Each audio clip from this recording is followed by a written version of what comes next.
أعوذ بالله من الشيطان اللعين الرجيم بسم الله الرحمن الرحيم الحمد لله رب العالمين الصلاة والسلام على أشرف الأنبياء والمرسلين وعلى آله الطيبين الطاهرين المعصومين الذين أذهب الله عنهم الرجس وطهرهم تطهيرا اما بعد قال اللہ تبارک و تعالی فی القرآن الکریم بسم اللہ الرحمن الرحیم وَلِكُلٍّ جَعَلْنَا مِنْكُمْ شِرْعَةً وَمِنْهَاجًا۔ ہماری آپ کے ساتھ گفتگو فقہ اسلامی میں احکام اسلامی میں آغاز ہوئی ہے اور آج اس سلسلے کی دوسری گفتگو ہے۔ ہم آپ کی خدمت میں اجتہاد کے بارے میں بیان کریں گے کہ اجتہاد کسے کہتے ہیں۔ سب سے پہلے آپ کو یہ بات معلوم ہونی چاہیے کہ تمام دینی احکام کے مجموعے کو فقہ کہا جاتا ہے۔ نماز کے مسائل، روزے کے مسائل، زکوٰۃ، خمس، جہاد، امر بالمعروف، نہی عن المنکر، نکاح، طلاق، تجارت وغیرہ وغیرہ، جتنے بھی فقہی مسائل ہیں، جتنے بھی دینی مسائل ہیں، ان تمام دینی مسائل کے مجموعے کو فقہ کہا جاتا ہے، جو انسان کے طرز عمل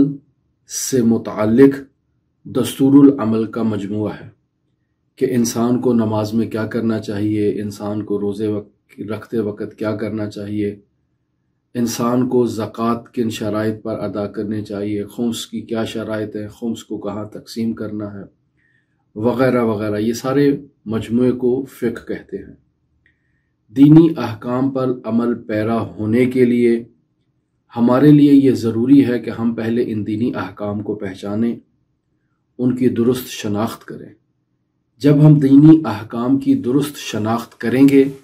تب ہمارے لیے یہ ممکن ہے کہ ہم دینی احکام کے اوپر باقاعدہ عمل کر سکیں، لیکن ان دینی احکام کی شناخت کے بغیر ان پر عمل کرنا ممکن ہی نہیں ہے۔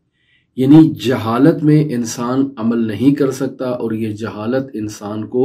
ہلاکت میں ہی مبتلا کر دے گی۔ اب یہ سوال پیدا ہوگا، یقیناً آپ لوگوں کے ذہنوں میں بھی سوال ہے اور لوگوں کے ذہنوں میں بھی یہ سوال آ سکتا ہے کہ ہم دینی احکام کی شناخت اور معرفت کیسے حاصل کریں۔ ان احکام کی معرفت کا ایک راستہ تفصیلی معرفت ہے، استدلالی معرفت ہے۔ اسی تفصیلی اور استدلالی معرفت کو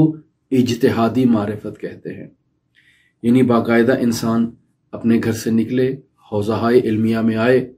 اپنی تمام زندگی کو انہی دینی معارف اور دینی احکام کے حصول کے لیے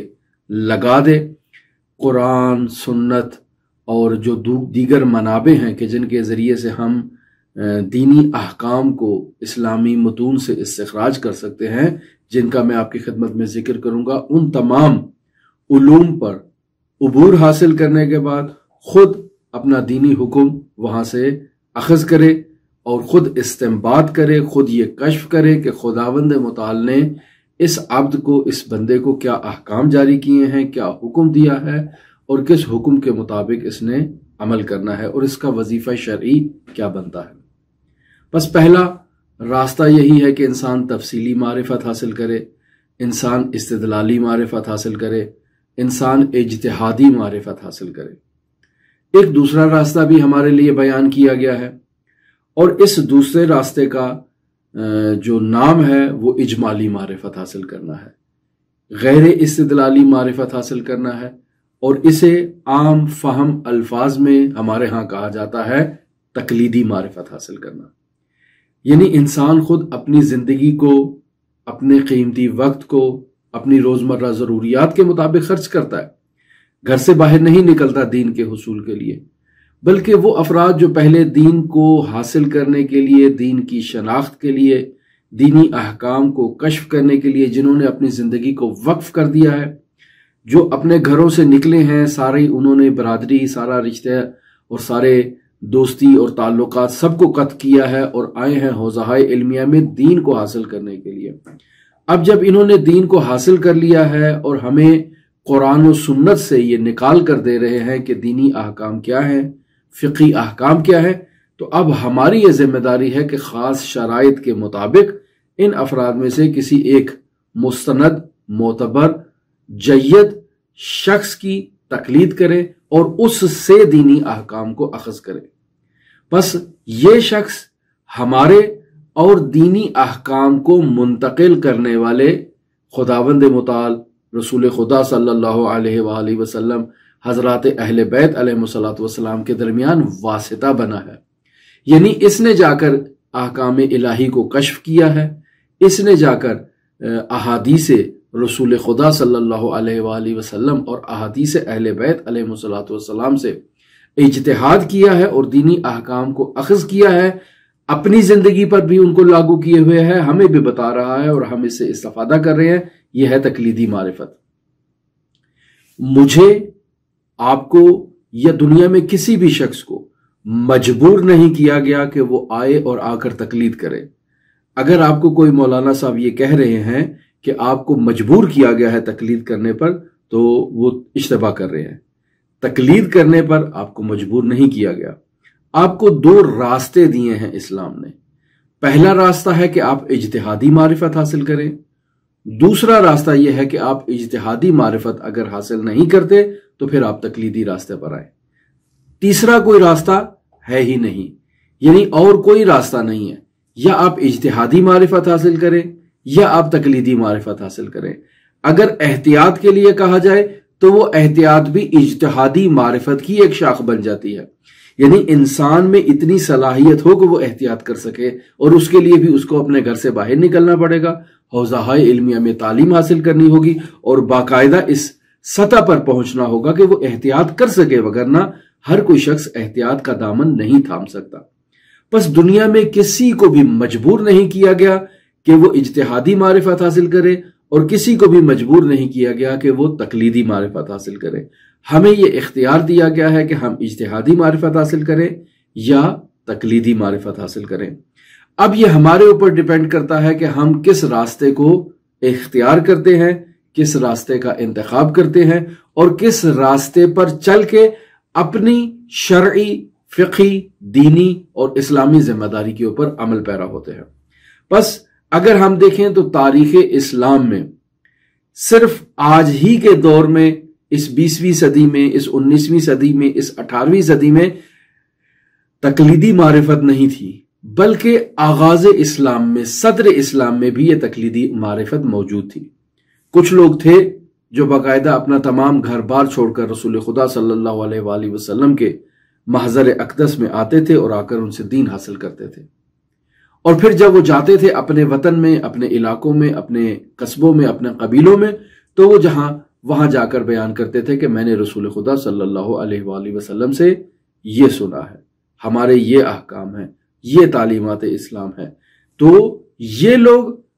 جاتے تھے محضر رسالت مآب میں، وہاں سے دین کو اخذ کرتے تھے، آ کر اپنے علاقوں میں اس کو تبلیغ کرتے تھے، اس کو بیان کرتے تھے۔ تو وہ جو علاقے والے لوگ نہیں گئے تھے، وہ انہی افراد کی پیروی کرتے ہوئے رسول خدا صلی اللہ علیہ وآلہ وسلم کی احادیث مبارکہ سے اخذ کرتے تھے اور ان پر عمل کرتے تھے۔ پس یہ افراد جنہوں نے اپنی زندگی کو وقف کر رکھا تھا اس کام کے لیے، یہ افراد واسطہ قرار پاتے تھے۔ پس تاریخ اسلام میں، صدر اسلام میں بھی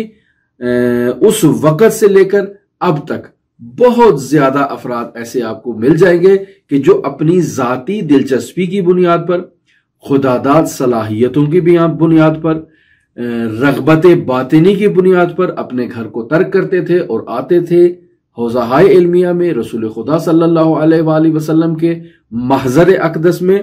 اور وہاں آ کر باقاعدہ زحمتیں اٹھاتے تھے، تکلیفیں اٹھاتے تھے، مشقتیں اٹھاتے تھے، اجتہادی مراحل کو طے کرتے تھے، اور اجتہادی معرفت حاصل کرنے کے بعد، اجتہادی مرتبے پر فائز ہونے کے بعد وہ جاتے تھے اور جا کر اپنے علاقوں میں، اپنے قبیلوں میں جا کر اسلام کی تعلیم دیتے تھے۔ اور باقی تمام افراد جو بغیر کسی رنج کے، بغیر کسی زحمت کے، بغیر کسی محنت کے، بغیر کسی مشقت کے ان دینی احکام کو، ان دینی معارف کو، ان دینی مطالب کو انہی افراد سے وصول کیا کرتے تھے۔ یہ سلسلہ رسول خدا کے دور میں بھی تھا، امیر المومنین کے دور میں بھی تھا، حضرات ائمہ